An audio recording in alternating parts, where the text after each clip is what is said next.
天下三分終有破，蜀漢覆滅之後，晉吳對峙的亂世棋局正式拉開。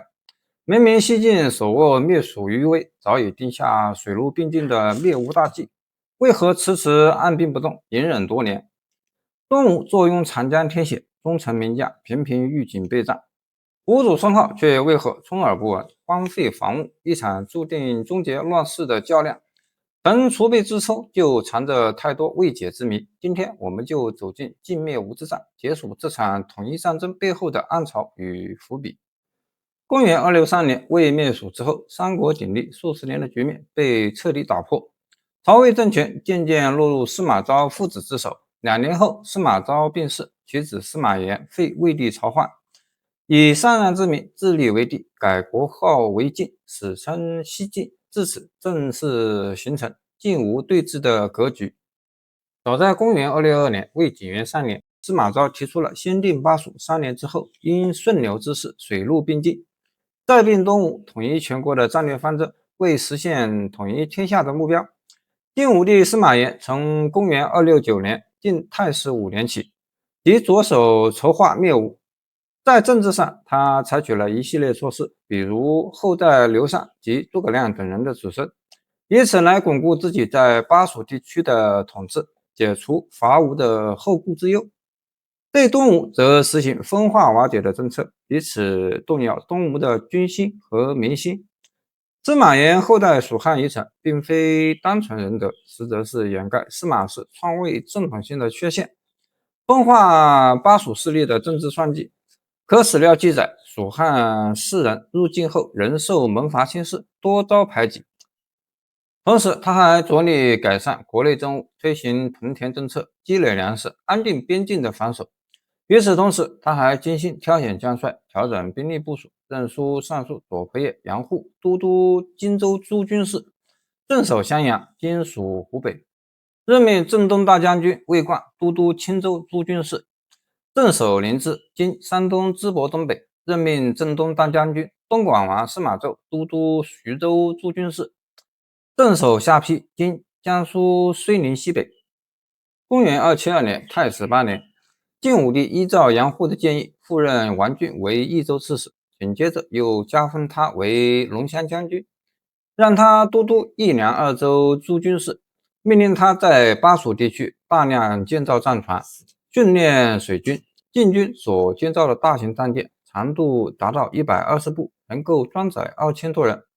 船上搭建了木城，築起了輩輦，四面都設有開門，甚至在船上可以騎馬馳騁。後來，朝廷又命令王浚加快造船進度。起初，王浚在巴蜀地區只分命帶領500-600名屯田兵造船，之後又增加了各郡的1萬名士兵，結果只用1年時間就完成了造船任務，使得王浚率領的水軍舟楫之盛，自古未有，為實現水陸並進、消滅東吳的目標提供了重要的軍事力量支撐。公元276年，咸寧2年10月，晉國討伐東吳的準備工作基本完成。征南大將軍楊戶上奏朝廷，請求討伐東吳。他明確指出，伐吳的條件已經成熟，應當不失時機地向東吳進軍，並且根據因順流之勢水陸並進的戰略方針，提出了具體的滅吳部署。這個部署的核心要點是針對吳軍部署上東強西弱的實際情況，確定在徐州、揚州方向實行兵力牽制，首先集中水陸軍主力奪取夏口以西的地區，然後順着長江向下游進軍，集中全部力量合擊東吳的都城建業。這一方針的好處在於水陸並進，多路同時進發，能夠充分發揮水陸軍各自的優勢，從薄弱且重要的長江中上游地區橫切縱割，一舉粉碎吳軍的整個防禦體系，從而達到速戰速決的目的。司馬炎接受了楊戶的建議，但由於西北鮮卑族首領起兵反叛晉國，導致後方局勢不穩，再加上太尉賈充等人的反對，使得伐吳戰爭不得不拖延了下來。楊戶伐吳部署堪稱完美，司馬炎也已英勇，為何最終功虧一簣？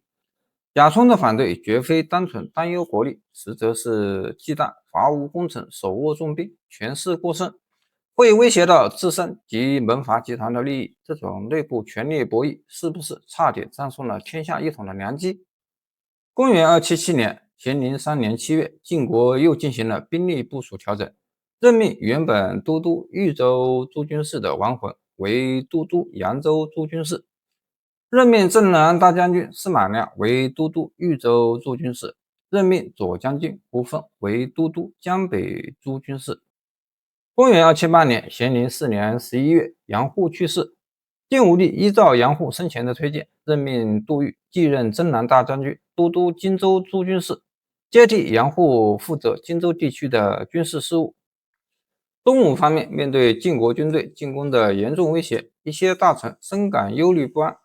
他們認為，東吳雖然擁有長江天險作為屏障，但長江之險不可久視。因此，向吳主孫皓建議，在政治上實行省西百邑、罷去苛擾、養民豐財的政策，以此加強國內的安定局面和經濟實力。在軍事上，為了防備晉國軍隊從長江上游順流而下，要加強建平郡治在今湖北秭歸、西陵今湖北宜昌東南西陵峽口兩地的防務。東吳名將陸抗明確指出，西陵、建平國之方表，如其有疑，當傾國爭之。因此，他在擔任樂襄都督之後，就向孫皓請求在西陵駐紮3萬精兵，加強當地的防守力量。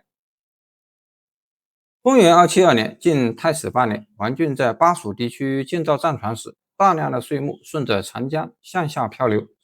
建平太守吳偃看到這些稅木後，立刻意識到晉國將要發兵順流而下攻打東吳。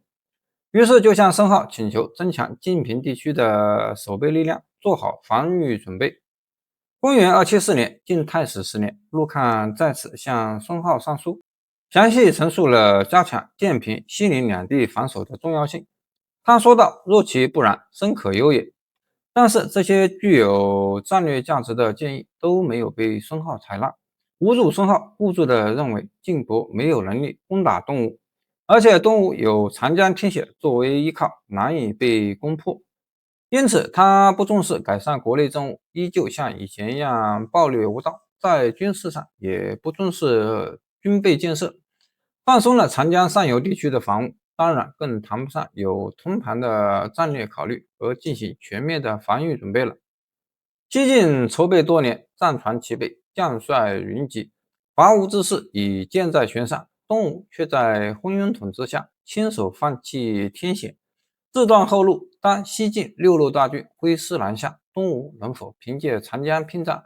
拼死抵抗？這場決定天下一統的正面交鋒又會出現怎樣的轉折？下集我們聚焦晉吳決戰，見證亂世終局的誕生。